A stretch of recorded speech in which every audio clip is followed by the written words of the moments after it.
¿El libro de Mormón el más correcto del mundo? Parte primero. Aunque el libro de Mormón es un fraude deliberado, los apologistas mormones continúan presentándolo como el libro más correcto del mundo. Esta aseveración mormona está muy lejos de la realidad, y no solo muy lejos, sino que es totalmente ajena y contraria al contenido de ese libro. Es verdad que solo los incautos y quienes no conocen la escritura y la historia de la Iglesia son los que más fácilmente son seducidos por los mormones cuando les presentan este argumento. ¿De verdad puede sostenerse la afirmación mormona en cuanto a su libro? La verdad es que no. Por lo general los mormones se presentan como personas muy amables al compartir sus doctrinas, cuando uno los introduce en su casa para escucharlos. Son muy pacientes, pero esa paciencia pueden llegar a perderla cuando terminan de compartir y se les responden con objeciones a sus doctrinas. Pero desde los comienzos mismos de la secta mormona, se ha propagado esta mentira de que el libro de Mormón es el libro más correcto del mundo y son muchos los que la han aceptado ciegamente esta enseñanza. El crecimiento del mormonismo continúa. Los misioneros mormones son perseverantes en predicar su evangelio restaurado, como ellos le llaman, de puerta en puerta. Es increíble que a pesar de que en numerosas ocasiones el libro de Mormón ha sido evidenciado y refutado en los errores que afirma, por parte de muchos eruditos cristianos y no cristianos en muchos libros, todavía hasta el día de hoy muchos mormones continúan haciendo caso omiso de esos estudios. Pero hay una respuesta también para que hagan a un lado esas verdades en cuanto a los errores de las revelaciones y escrituras mormonas, como veremos enseguida, y eso es el meollo de la cuestión, el ardor interior, la verificación mormona, para comprobar que una doctrina es verdad y divina, lo que les hace seguir creyendo en la veracidad del libro de Mormón, por ilógico que parezca este proceder, es el denominado ardor interior, un sentimiento subjetivo buscado por parte de los mormones para poder creer y ser confirmados que el libro de Mormón es verdad y el más correcto del mundo. ¿Hay versículos bíblicos que muestren que el ardor interior sea el determinante y la confirmación de una doctrina que se ha dado a conocer? La respuesta es no. El ardor interior no debería sustituir a la veracidad y objetividad de una verdad bíblica. Ni Jesús, ni Pablo, ni ninguno de los cristianos primitivos enseñó algo al respecto alguna vez. Joseph Smith escribió: pero he aquí te digo que debes estudiarlo en tu mente. Entonces has de preguntarte si está bien. Y si así fuere, haré que tu pecho arda dentro de ti. Por tanto, sentirás que está bien uno. Aquí, según de lo que se desprende de las palabras de Joseph, él se está introduciendo y colocando como la autoridad final para aceptar y creer en sus revelaciones, a través del ardor interior. Es una tarea impropia explicar cómo las hipótesis y especulaciones, generalmente erróneas, de un ministro congregacional estadounidense aparecen allí, si se desea al mismo tiempo aceptar el origen antiguo del libro de Mormón. 46. Haré que tu pecho arda dentro de ti, no apela estrictamente a la exactitud de las mismas revelaciones que promueve, sino a la visitación de ángeles. 2. Juan 5. 39 y Hechos 17. 11 exhortan a los cristianos a verificar las enseñanzas con las escrituras, no con sentimientos subjetivos de ardor interior. Moroni 10. 4. Y cuando recibáis estas cosas, quisiera exhortarlos a que preguntéis a Dios el Eterno Padre, en el nombre de Cristo, si son verdaderas estas cosas. Y si pedís con un corazón sincero, con verdadera intención, teniendo fe en Cristo, Él os manifestará la verdad de ellas por el poder del Espíritu Santo. 3. Los mormones afirman que si uno pide a Dios con corazón sincero, Él manifestará la verdad del libro de Mormón a quien se lo pida. La psicología de este argumento, y también la trampa satánica, es obvia. La persona tiene que estar convencida que el libro de Mormón es verdadero, de otro modo hay falta de sinceridad. Si no se experimenta ardor o sensación o convicción interior que asegure la verdad del libro de Mormón, entonces la persona no es sincera. 4. De este modo, muchas personas sinceras siguen tratando y con el tiempo se convencen de que el libro de Mormón es verdadero. Algunas personas fabrican las sensaciones, otros se convencen por su propia sinceridad o por la de otros o por la ilusión y el trauma de la prueba. Si la sinceridad demuestra la verdad del libro de Mormón, y ellos son profundamente sinceros, entonces el libro de Mormón debe ser verdadero. 5. Es por eso que aunque se les demuestre a los mormones con muchos argumentos sólidos que el libro de Mormón es falso, ellos desestiman esos errores porque ya sintieron el ardor interior en su pecho y creen que todo lo que dice ese libro es verdad. No importando tampoco que Joseph Smith haya errado en sus profecías, ni muchas otras incongruencias de sus revelaciones. Depositar la sinceridad en algo que es falso, como lo es el Libro de Mormón, no convierte a esa falsedad en verdad, por muy sinceros que seamos. La mentira no deja de ser mentira por ser sinceros en creer en ella. Es lo que han pasado por alto los mormones al creer en las revelaciones falsas de Joseph Smith. El alivio que los mormones sienten después que dejan de luchar y aceptan el Libro de Mormón, los convence más aún que han tenido el testimonio del Espíritu Santo y que el Libro de Mormón es verdadero. 6. En realidad no es el Espíritu Santo el que hace que los mormones crean, sino su sinceridad preconcebida e incuestionable hacia el Libro de Mormón.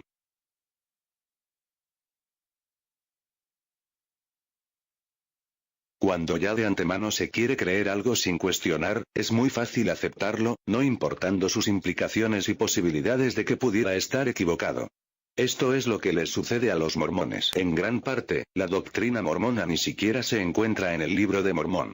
Aunque los mormones afirman que el Libro de Mormón es la totalidad del Evangelio eterno, no contiene ninguna de las siguientes doctrinas que constituyen el corazón del mormonismo. 1. La preexistencia. 2. Las genealogías. 3.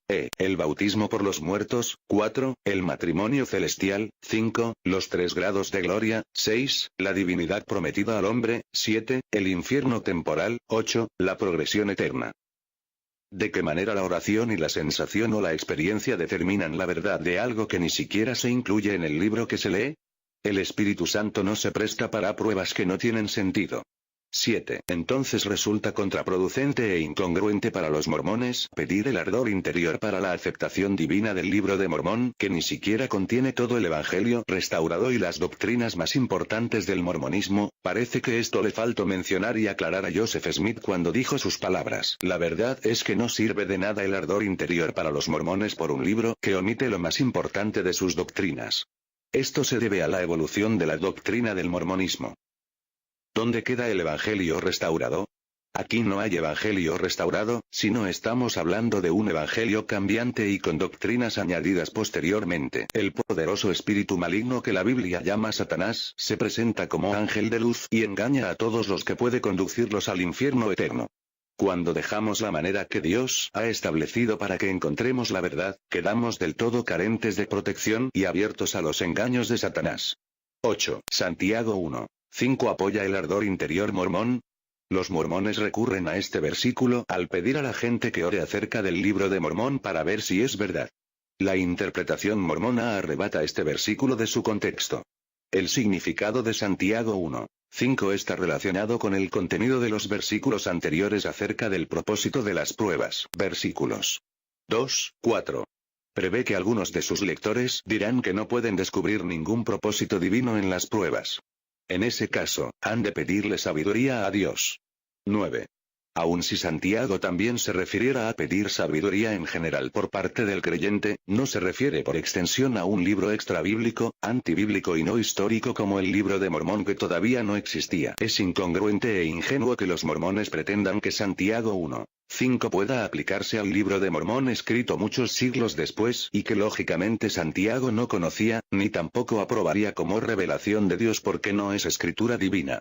Santiago tampoco dice en el versículo que pidamos ardor interior para la confirmación divina de un libro. La inferencia mormona sobre ese pasaje lee lo que el texto bíblico no dice. El Libro de Mormón no es citado por Jesús o los apóstoles, tampoco por Eusebio de Cesarea, los padres apostólicos, teólogos cristianos primitivos como Ireneo y padres de la Iglesia posteriores. Apareció muchos siglos después, es por eso que es falso llamarlo una revelación divina. Otro testamento de Jesucristo, Evangelio restaurado, el libro más correcto del mundo, y otros calificativos que se le otorgan, obviamente no puede ser considerado palabra de Dios, sino un distorsionado plagio de la Biblia mezclado con otros mitos, dando como resultado un libro espurio, pero claro, Joseph Smith lo ha presentado engañosamente como otro testamento de Jesucristo, si es otro, pero no de Jesús, sino invención de Joseph. Asimismo no tenemos que orar acerca del Libro de Mormón porque Dios ya ha condenado todo evangelio que contradiga lo que se halla en la Biblia. Gálatas 1:6-9. Se debe recalcar que la oración no es la prueba de la verdad religiosa. El apóstol Pablo nos ordena en 1 Tesalonicenses 5:21. Examinarlo todo y no que oremos pidiendo un sentimiento subjetivo de que algo es verdad. Aunque los bereanos creían en la oración, su barómetro de verdad no era oración sino las escrituras, Hechos 17. 10, 12, 10. Una persona no debe creer algo sin antes preguntar si se trata de un objeto digno de creencia. Dios no nos llama a ejercer una fe ciega. Ya que Dios es un Dios de razón, Isaías 1, 18, y puesto nos ha hecho criaturas racionales a su imagen, Génesis 1, 27, Colosenses 3, 10, quiere que miremos lo que hacemos. Dios quiere que demos un paso de fe a la luz de las pruebas, pero no un salto de fe a la oscuridad. La Biblia está llena de exhortaciones a que usemos nuestra razón. Jesús ordenó: amarás al Señor tu Dios, con toda tu mente, Mateo 22, 37. Pablo añadió: todo lo que es verdadero, en esto pensar, Filipenses 4, 8. Pablo también discutía razonablemente con los judíos, Hechos 17, 17, y con los filósofos en el Areópago, VV 22, 23, ganando a algunos para Cristo, v 34. Se estableció que los obispos debían poder convencer a los que contradicen, Tito 1, 9, 11. Los discípulos anulaban el razonamiento crítico de las doctrinas por las emociones, lejos de querer opacar el proceso de pensamiento crítico, se exhortaban unos a otros a estar alerta y a ser sobrios de mente, véase 1 Tesalonicenses 5, 6. Primera de Pedro 5, 8. Si hay duda de que los discípulos fueron dados a la razón, una lectura del libro de Romanos eliminará para siempre esa duda. En agudo contraste, la tradición judeocristiana tiene un elevado concepto de la mente. En el Antiguo Testamento, a los israelitas se les instruía a practicar el buen juicio mediante la práctica de preguntar, sondear e investigar a fondo cualquier enseñanza y práctica, ver Deuteronomio 13. El Maestro mismo ordenó a sus discípulos juzgar con justo juicio, Juan 7. 24, 12. Lo trágico es que este tipo de fe ciega en el falso maestro y profeta Joseph Smith no solo puede encontrarse en el mormonismo y otras sectas, sino también en muchos predicadores pseudo-evangélicos que encabezan mega iglesias. Sus seguidores hacen un lado erróneamente la escritura y ponen en primer lugar la emoción y lo que ya cualquiera diga en nombre de Dios al frente de una iglesia para creerlo. El ardor interior en el mormonismo es más importante que lo que diga la escritura y es la base para creer en el libro de Mormón. Vaya, no existe la posibilidad de que pudiera estar equivocado en su contenido. Pide el ardor interior y sale sobrando. Si el libro de Mormón es fidedigno o no realmente, tú debes de ser sincero para que el libro de Mormón pueda ser aceptado como divino y sea válido, a pesar de que el libro de Mormón no representa una obra divina. Pero este cuento mitológico sobre el libro de los mormones, sus misioneros continúan expandiéndolo de puerta en puerta a sus posibles conversos. Al final de cuentas todo depende de tu sinceridad y no realmente de lo que el libro de Mormón enseñe, porque si señalan los errores y las inconsistencias del libro de Mormón, el mormón continúa justificándolo como revelación divina porque siente el ardor interior. La autoridad final, la tienen las emociones, el ardor interior, que Joseph Smith dijo que deberían sentir. La sugerencia de los misioneros mormones de que los candidatos a la conversión oren pidiendo este ardor es de suma importancia para perpetuar el engaño del mormonismo porque pasa por alto los hechos y cambia los sentimientos. Nadie quiere que se le considere como hipócrita o falto de fe, de modo que hay un profundo deseo por obtener este sentimiento, que ese mismo deseo se puede producir por razones puramente psicológicas. 13. Esta sensación subjetiva bien podría ser producida por la sugestión, y el deseo de los mormones de experimentarlo los convence por millones de que Joseph Smith era un verdadero profeta, a pesar de sus muchas falsas profecías. De que la iglesia mormona es la única iglesia verdadera. Y que cualquier cosa que digan sus máximos dirigentes debe ser aceptada sin duda alguna, por muy equivocado o contradictorio que sea respecto a lo dicho en la Biblia, el libro de Mormón o aún los primeros profetas de la Iglesia de los Santos de los Últimos Días. 14. Muchas personas han hecho esa oración y han recibido ese ardor. Algunas veces la gente se pregunta cómo sucede esto, cuando el que pregunta ha sido tan sincero. ¿Cómo es posible que Dios no le responda correctamente? El problema está en que no ha sido Dios el que le ha respondido. La razón de esto es que la pregunta se produce a través de falsos maestros. La Biblia afirma: cercano está Jehová a todos los que le invocan de veras, Salmos 145, 18. 15. Aquí las palabras clave son estas: a todos los que invocan de veras. Esas personas, sometidas a falsos maestros, son víctimas llevadas a muerte espiritual. No están invocando de veras a Dios. Dentro de la verdad de las escrituras, no tenemos por qué orar para saber si alguien es un profeta verdadero o falso. Lo probamos a partir de la palabra escrita de Dios. 16. La primera indicación de que algo no está bien en el profeta de los santos de los últimos días es el hecho de que los misioneros no pueden facilitar una lista de las profecías de Joseph Smith, ni tampoco de ningún otro de sus profetas. La Iglesia de los Santos de los Últimos Días nunca ha presentado una lista oficial de las profecías de Smith, a pesar de que la dirige un profeta vivo, y de que esas profecías son el aspecto más importante de todos dentro del Evangelio restaurado. 17.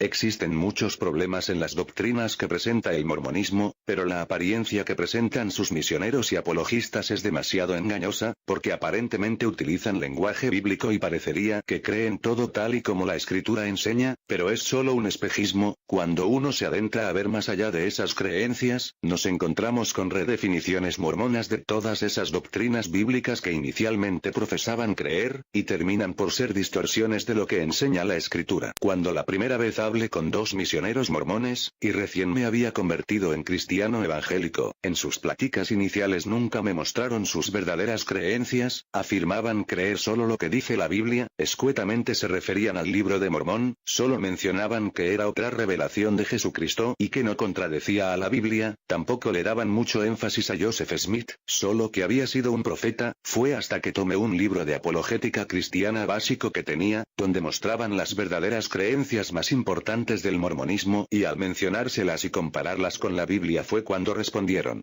bueno, sí, nosotros creemos eso. ¿Y por qué no lo mencionaron desde el principio? Repliqué, la respuesta de uno de los mormones fue que no podían abarcar en una sola conversación todo lo que ellos creen. Esta es la doble cara del Evangelio restaurado del mormonismo. ¿Profetizó Joseph Smith la guerra civil en Estados Unidos? Puede verse en la llamada profecía de la guerra civil que se describe en Doctrinas y Convenios 87. 1:8, dada el 25 de diciembre de 1832. Aunque los mormones afirman que esta predicción es asombrosa y prueba que Smith es un profeta, esto no es así. Primero, la predicción de que una guerra civil comenzaría en Carolina del Norte no era tan extraña. Hasta en el 1832 toda la nación esperaba una guerra que comenzaría rápidamente en Carolina del Sur. 18. También la profecía misma es errónea en un número de puntos. De hecho, cuando la guerra civil ocurrió, no se derramó sobre todas las naciones. No hubo terremotos, truenos de los cielos, ni relámpagos. Ni toda la tierra sintió la ira del Omnipotente, ni ocurrió el fin de todas las naciones. Los razonamientos mormones para estas y numerosas otras falsas profecías han sido inútiles. En vez de admitir el hecho de que Smith era un falso profeta, los mormones continúan engañando a otras personas al hacerlo pasar como un genuino profeta de Dios. 19. Por supuesto, encubren el hecho de que la profecía fue hecha en medio de una rebelión anterior, en diciembre de 1832. Esa revuelta terminó silenciosamente algunos meses después. Años más tarde, después de la muerte de Joseph Smith, esa guerra civil estalló, que por otra parte era considerada por la mayoría como inevitable, y entonces se publicó la anterior profecía. Aún dejando de lado la evidente referencia a la rebelión que nunca llegó a materializarse. La profecía era claramente falsa, porque nunca llegó a tener la dimensión internacional que él había pronosticado. 20. Antimormonismo. Algunos apologistas mormones se quejan de antimormonismo, lo que omiten mencionar es que Joseph Smith fue quien primero hizo uso de anticristianismo al condenar a todas las denominaciones cristianas. Los mormones son especialistas en omitir información y hacerse los perseguidos cuando se demuestran sus errores. Este comportamiento puede encontrarse en muchas otras sectas también. Por supuesto que los cristianos evangélicos estamos en contra de las falsas doctrinas del mormonismo. El llamar a esta oposición anti no hace que las enseñanzas mormonas se conviertan en verdaderas. Veamos lo que Joseph Smith escribió sobre los no mormones. Y el personaje que me habló dijo que todos sus credos eran una abominación a su vista. 21. Todos quienes no son santos de los últimos días están bajo maldición. 22. Cualquier persona que cometa la bajeza de recibir una santa ordenanza del evangelio de cualquiera de estas iglesias apóstatas, será enviado al infierno con ellas, a menos que se arrepienta de su vil acción. 23. En su fantasía y engaño Joseph Smith, porque todo fue invento de él, llama abominación a iglesias apóstatas a todas aquellas iglesias que no son mormonas. El Dr. Walter Martin escribió respecto a esto lo siguiente. Con una sola afirmación de tipo dogmático, Joseph declaró equivocados a todos los demás, abominación a toda la teología cristiana y corrompidos a todos los que profesaban el cristianismo. Y todo en nombre de Dios. Qué extraño que esto se presente como el cristianismo restaurado, cuando Jesucristo prometió específicamente que las puertas del infierno no prevalecerían contra la Iglesia, Mateo 16, 18. En el mormonismo encontramos al mismo Dios contradiciendo esta declaración en una visión que tuvo Joseph Smith, hijo, 18 siglos más tarde. 24. El libro de Mormón y sus errores representa uno de los más incorrectos del mundo. Contrario a la creencia oficial de lo que el mormonismo dice, el libro de Mormón no es el más correcto del mundo, sino, uno de los más incorrectos del mundo. Esta ficción de Joseph Smith lo ha convertido en uno de los más grandes engañadores en el mundo de las sectas de todos los tiempos. Lamentablemente este engaño lo creen muchas personas. Es comprensible que los eruditos mormones se sientan frustrados y avergonzados al darse cuenta de que, después de años de trabajo realizado por arqueólogos mormones y no mormones, 1. No se ha localizado ninguna de las ciudades mencionadas en el libro de Mormón. 2. En las inscripciones descubiertas en el Nuevo Mundo no se han hallado nombres relacionados con el libro de Mormón. 3. En América no se han hallado inscripciones en hebreo que sean genuinas. 4. En América no se ha hallado ninguna inscripción genuina en egipcio, ni en ninguna lengua similar, que pudiera corresponder al egipcio reformado de Joseph Smith. 5. No se han hallado ejemplares antiguos del libro de Mormón. 6. No se han hallado en América inscripciones antiguas de ninguna clase que indiquen que sus antiguos habitantes tuvieran creencias hebreas o cristianas. 7. No se ha hallado documentos que mencionen personas, naciones ni lugares relacionados con el libro de Mormón. 8. No se ha hallado ningún artefacto de ninguna clase que demuestre que el libro de Mormón dice la verdad. 9. En lugar de encontrar evidencias a favor, los eruditos mormones se han visto obligados a apartarse de sus interpretaciones tradicionales de las declaraciones que hace el libro de Mormón. 25. Egipcio reformado. Idioma en que, según Joseph Smith, estaban escritas las planchas de oro que descubrió cerca de Palmira, Nueva York, en 1827. El lenguaje fue escrito por primera vez por Nefi, un judío que vivió en torno al 600 AC. Sin embargo, el idioma hablado por los judíos en ese tiempo era el hebreo. Smith afirmó que pudo traducir del egipcio reformado al inglés, dando como resultado el libro de Mormón, el relato de la emigración de los hebreos al continente americano. 26. No existe la menor evidencia de que los hebreos hayan empleado jamás el egipcio para escribir sus libros sagrados, o para traducirlos, como supone el libro de Mormón. En declaraciones publicadas, la institución smithsoniana negó el conocimiento de algún caso auténtico de escritos hebreos o egipcios que se hubieran encontrado en el Nuevo Mundo. 28. Hasta el famoso historiador mormón B.H. Roberts confesó que Joseph Smith podía haber fabricado el libro de Mormón él solo. 29. Veremos su opinión más adelante. La institución Smithsonian nunca ha utilizado el libro de Mormón en ninguna manera.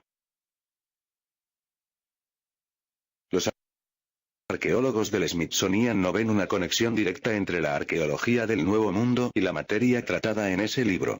Es más, su Buró de Etnología Americana afirma, no hay evidencia ninguna de migración de Israel a América, de la misma manera no hay evidencia de que indios precolombinos tuviesen conocimiento del cristianismo o de la Biblia. 30. El profesor Charles Anton, egiptólogo de renombre de la ciudad de Nueva York, y a quien Martin Harris le enseñara una copia de algunos jeroglíficos de las planchas, se expresó de la siguiente manera en una carta al señor E. Howe, fechada el 17 de febrero de 1834. Toda esta historia de que yo declare que la inscripción mormona estaba escrita en jeroglíficos egipcios reformados es absolutamente falsa.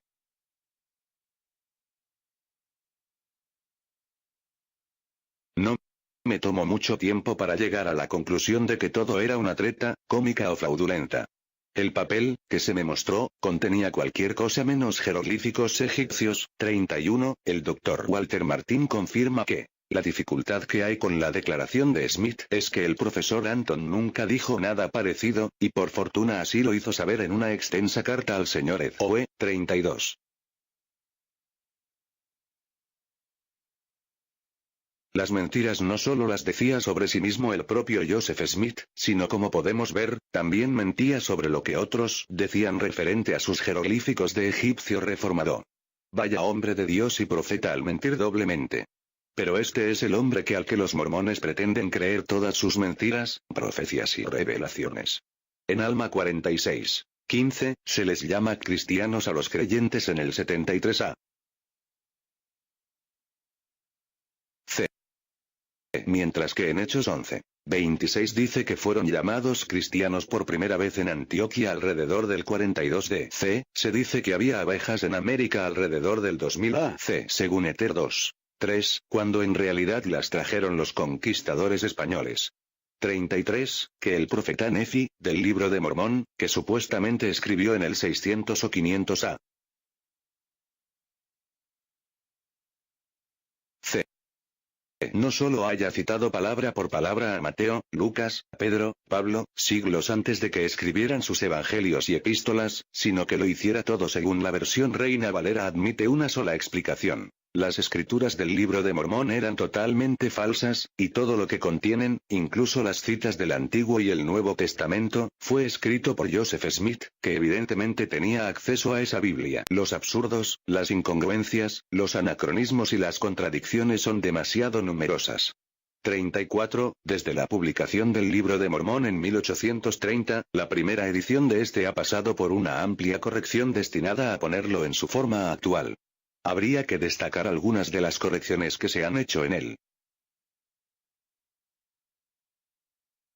En el libro de Mosiah, capítulo 21, versículo 28, se declara que el rey Mosiah tenía un don de Dios. Sin embargo, en la edición original el nombre de ese rey era Benjamín, un descuido que los considerados escribas mormones corrigieron.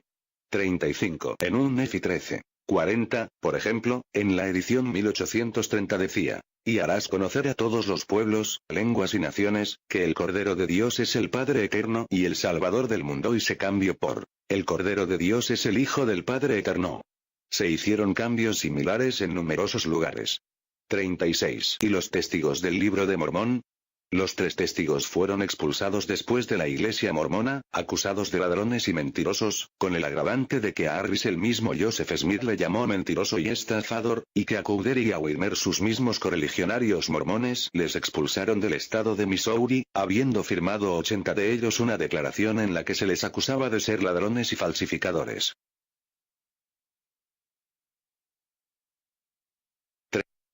37, del segundo grupo de 8 testigos que habían testificado que ellos también habían visto y tocado las famosas planchas, 3 de ellos repudiaron posteriormente el mormonismo, y de los 5 restantes, 3 pertenecían a la familia Smith. Pero aún la primera esposa del mismo Joseph Smith, de nombre Emma Ale Smith, se salió de la iglesia y negó que jamás le hubiera dado crédito alguno a las visiones y revelaciones de su esposo.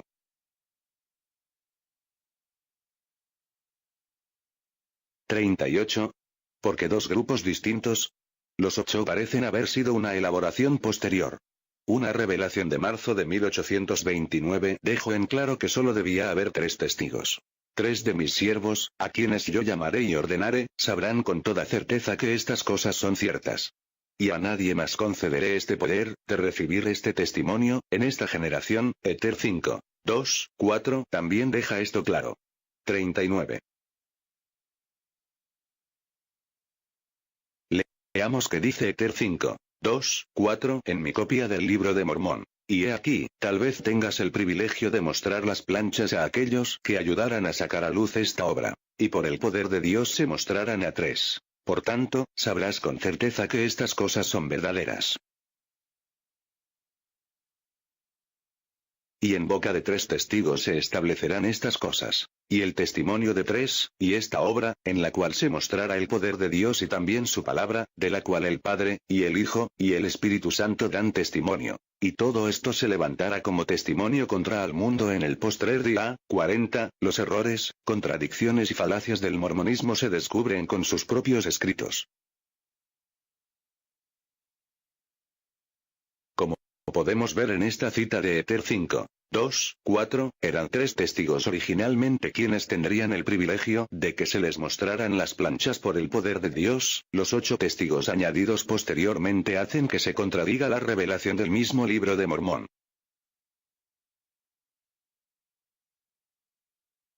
¿Podría usted imaginar a Jesús referirse a sus testigos, Mateo, Marcos, Lucas y Juan, como una banda de mentirosos, pero al mismo tiempo pedirnos que les creyéramos, así como Joseph Smith nos ha pedido que le creamos a los testigos del libro de Mormón?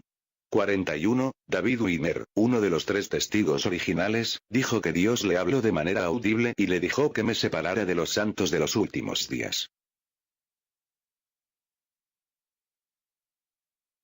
En la historia de la Iglesia, Joseph Smith dijo: tales personajes como David Wimmer, Oliver Cowdery, y Martin Harris, son demasiado malvados para mencionarlos, y hubiéramos querido olvidarlos.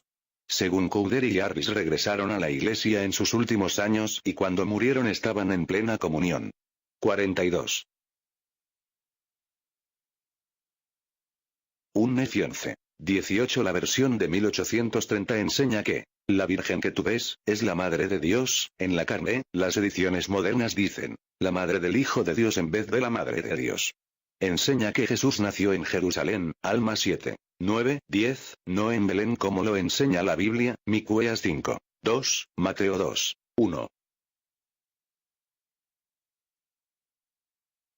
En el Amán 14. 20, durante la crucifixión de Jesús, la oscuridad de la faz de la tierra dura por 3 días, en vez de las 3 horas bíblicas, Mateo 27, 45, Marcos 15, 33, 43, por lo anterior, que constituye solo un puñado de ejemplos de cerca de los 4000 cambios de palabras que pueden encontrarse en el libro de Mormón, algunos efectuados en una época tan reciente como el año 1981.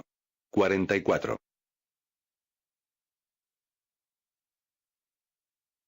El eminente historiador de los santos de los últimos días B.H. Roberts y su veredicto sobre el libro de Mormón. A la luz de esta evidencia, no cabe duda de que Joseph Smith, el profeta, poseía una imaginación vívida y creativa, que alimentada por todas las sugerencias que parten del conocimiento generalizado de las tradiciones americanas conocidas de aquella época, y complementada por una obra tal como la de Ethan Smith, Visión de los Hebreos, le harían posible crear algo como el Libro de Mormón.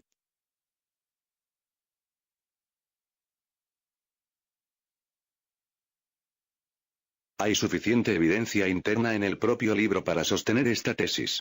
En primer lugar, hay cierta falta de perspectiva en las cosas que el libro relata como históricas, que revelan con bastante claridad la mente poco cultivada que les dio origen. La narrativa se despliega con característico desdén de las condiciones necesarias para hacerla plausible, como si fuera una historia contada por un niño, con total indiferencia por consistencia. Las expresiones absurdas, los incidentes milagrosos en la guerra, los casi cómicos y por cierto extravagantes héroes, son absurdos lapsos tal y como sería de esperar si una persona con las limitaciones propias de Joseph Smith, se propusiera producir un libro que tratara acerca de la historia y la civilización de pueblos antiguos y desconocidos. Puede culparse a un investigador si llegara a la conclusión de que el libro de Ethan Smith, donde sugiere que los israelitas se dividieron en 2 pueblos, que hubo tremendas guerras entre ellos, y que los salvajes se impusieron debido a esa división, condujo a la elaboración de los mismos temas básicos en el libro de Mormón. 45. Fernando Sarabí, quien ha escrito en español el libro más detallado sobre los errores el libro de Mormón, concluye sobre este punto lo siguiente. Debe destacarse que Roberts nunca abandonó públicamente la fe mormona, los argumentos de Visión de los Hebreos y el libro de Mormón son muy similares y, dado que el primer libro se publicó varios años antes, en la misma región geográfica, cabe una razonable sospecha de dependencia literaria. Un análisis más detallado muestra semejanzas adicionales acerca de los hechos, objetos e interpretaciones bíblicas, que refuerza tal sospecha. Si bien el libro de Mormón fue impreso primeramente en 1830, se presentó como una traducción fiel de un registro antiguo concluido en 421 después de Cristo. Apoyo patrístico para el libro de Mormón.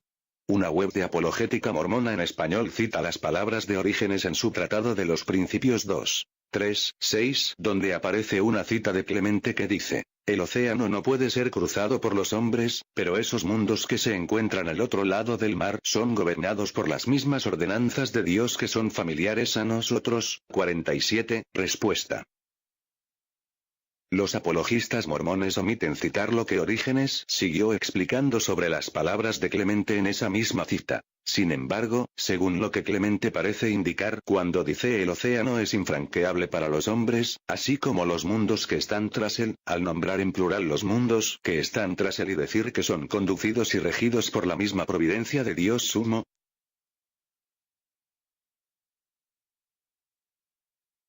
y por eso, sin duda, se llaman mundos individualmente, el globo de la luna, el del sol, y los demás astros que se llaman planetas. 48, que Clemente no se refiere a lo que describe el Libro de Mormón y sus historias ficticias sobre la predicación del Evangelio restaurado mormón al otro lado del océano, sino a los mundos, planetas, que son conducidos y regidos por la providencia de Dios en general. Es evidente.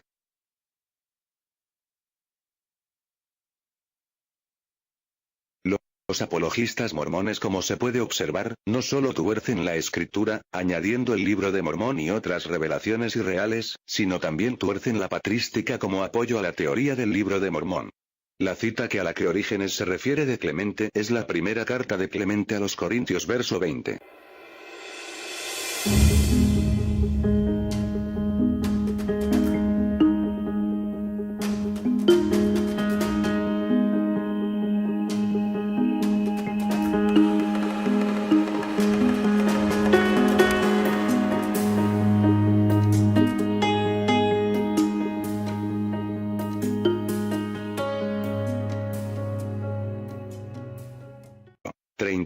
Y Hechos 17. 11 exhortan a los cristianos a verificar las enseñanzas con las escrituras, no con sentimientos subjetivos de ardor interior. Moroni 10. 4. Y cuando recibáis estas cosas, quisiera exhortarlos a que preguntéis a Dios el Eterno Padre, en el nombre de Cristo, si son verdaderas estas cosas. Y si pedís con un corazón sincero, con verdadera intención, teniendo fe en Cristo, Él os manifestará la verdad de ellas por el poder del Espíritu Santo. 3. Los mormones afirman que si uno pide a Dios con corazón sincero, Él manifestará la verdad del Libro de Mormón a quien se lo pida. La psicología de este argumento, y también la trampa satánica es obvia. La persona tiene que estar convencida que el Libro de Mormón es verdadero, de otro modo hay falta de sinceridad. Si no se experimenta ardor o sensación o convicción interior que asegure la verdad del Libro de Mormón, entonces la persona no es sincera. 4. De este modo, muchas personas sinceras siguen tratando y con el tiempo se convencen de que el Libro de Mormón es verdadero. Algunas personas fabrican las sensaciones, otros se convencen por su propia sinceridad o por la de otros o por la ilusión y el trauma de la prueba. Si la sinceridad demuestra la verdad del Libro de Mormón, y ellos son profundamente sinceros, entonces el Libro de Mormón debe ser verdadero. 5. Es por eso que aunque se les demuestre a los mormones con muchos argumentos sólidos que el Libro de Mormón es falso, ellos desestiman esos errores porque ya sintieron el ardor interior en su pecho y creen que todo lo que dice ese libro es verdad. No importando tampoco que Joseph Smith haya errado en sus profecías, ni muchas otras incongruencias de sus revelaciones. Depositar la sinceridad en algo que es falso, como lo es el Libro de Mormón, no convierte a esa falsedad en verdad, por muy sinceros que seamos. La mentira no deja de ser mentira por ser sinceros en creer en ella. Es lo que han pasado por alto los mormones al creer en las revelaciones falsas de Joseph Smith. El alivio que los mormones sienten después que dejan de luchar y aceptan el Libro de Mormón, los convence más aún que han tenido el testimonio del Espíritu Santo y que el Libro de Mormón es verdadero. 6. En realidad no es el Espíritu Santo el que hace que los mormones crean, sino su sinceridad preconcebida e incuestionable hacia el Libro de Mormón.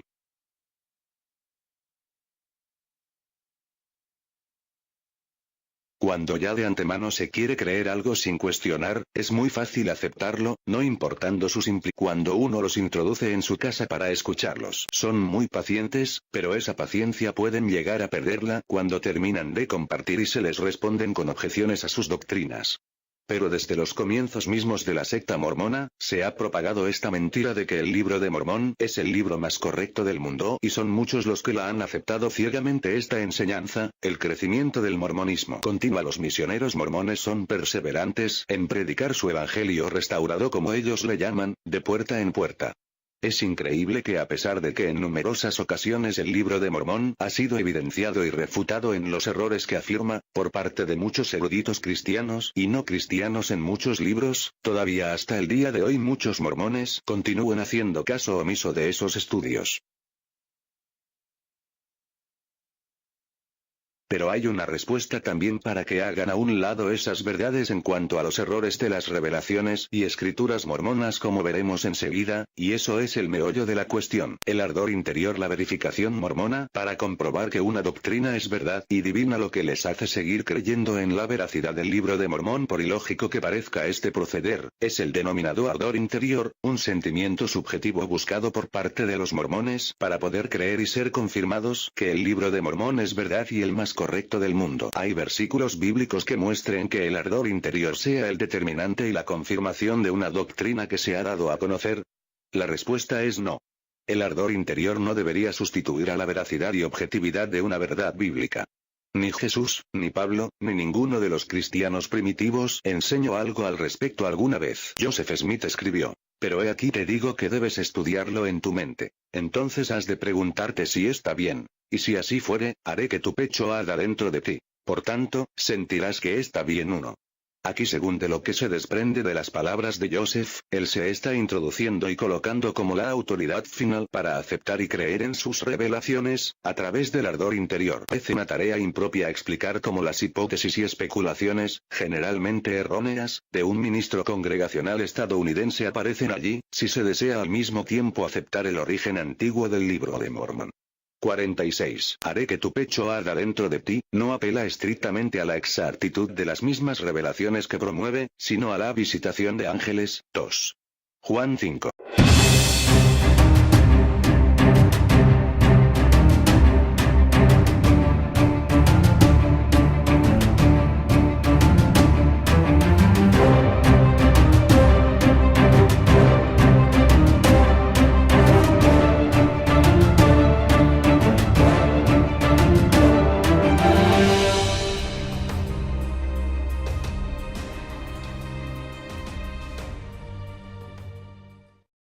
¿El Libro de Mormón el más correcto del mundo? Parte primero. Aunque el Libro de Mormón es un fraude deliberado, los apologistas mormones continúan presentándolo como el libro más correcto del mundo. Esta aseveración mormona está muy lejos de la realidad, y no solo muy lejos, sino que es totalmente ajena y contraria al contenido de ese libro. Es verdad que solo los incautos y quienes no conocen la escritura y la historia de la Iglesia son los que más fácilmente son seducidos por los mormones cuando les presentan este argumento. ¿De verdad puede sostenerse la afirmación mormona en cuanto a su libro? La verdad es que no. Por lo general los mormones se presentan como personas muy amables al compartir sus doctrinas,